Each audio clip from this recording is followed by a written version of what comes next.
Nellore rural మండలం పొట్టేపాలెం గ్రామంలో గత కొద్ది రోజులుగా రెండు వర్గాల మధ్య విభేదాలు భగ్గుమంటున్నాయి. అభివృద్ధి పేరుతో తలెత్తుతున్న గొడవలు స్థానికంగా ఉద్రిక్త వాతావరణాన్ని సృష్టిస్తోంది. స్థానిక సర్పంచ్ సైడు కాలువల నిర్మాణం పేరుతో ప్రైవేటు స్థలాల్లోనూ కాలువలు ఏర్పాటు చేస్తున్నారన్న ఆరోపణలు వస్తున్నాయి. వైసీపీ పార్టీకి చెందిన రవీంద్రారెడ్డి అనే వ్యక్తికి సంబంధించిన పట్టా స్థలంలోనూ ఎలాంటి అనుమతులు లేకుండా సదరు సర్పంచ్ దౌర్జన్యంగా సైడు కాలువలు నిర్మిస్తున్నారంటూ రవీంద్రారెడ్డి తన అనుచరులు బంధువులతో కలిసి అడ్డుకున్నారు. ఇదే విషయమై ఆ సర్పంచ్ కూడా అభివృద్ధిని అడ్డుకున్నారంటూ సోమవారం మీడియా సమావేశం ఏర్పాటు చేయడం, మంగళవారం సాయంత్రం రవీంద్రారెడ్డి కూడా మీడియా సమావేశం ఏర్పాటు చేసి అక్కడ జరుగుతున్న అక్రమాల గురించి వివరించారు. మొత్తానికి పొట్టేపాలెం గ్రామంలో ఈ పన్నుల వల్ల ఉద్రిక్తత చోటు చేసుకుంటున్నట్లు స్థానికులు ఆందోళన చెందుతున్నారు.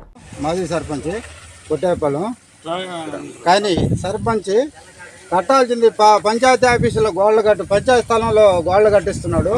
అది చూసుకోకుండా ఇక్కడ వచ్చి పట్టాలో వచ్చి వాళ్ళు ఒక రోజు ఆగమంటే ఆగకుండా ఈ దౌర్జన్యం చేసి కడుతున్నాడు. మేము దౌర్జన్యం చేస్తున్నామంట.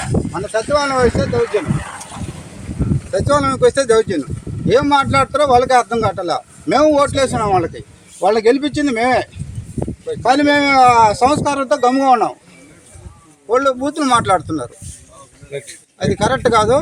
సర్పంచ్ ఇప్పటికైనా తెలుసుకొని పద్ధతిగా మాట్లాడుకుంటే బాగా.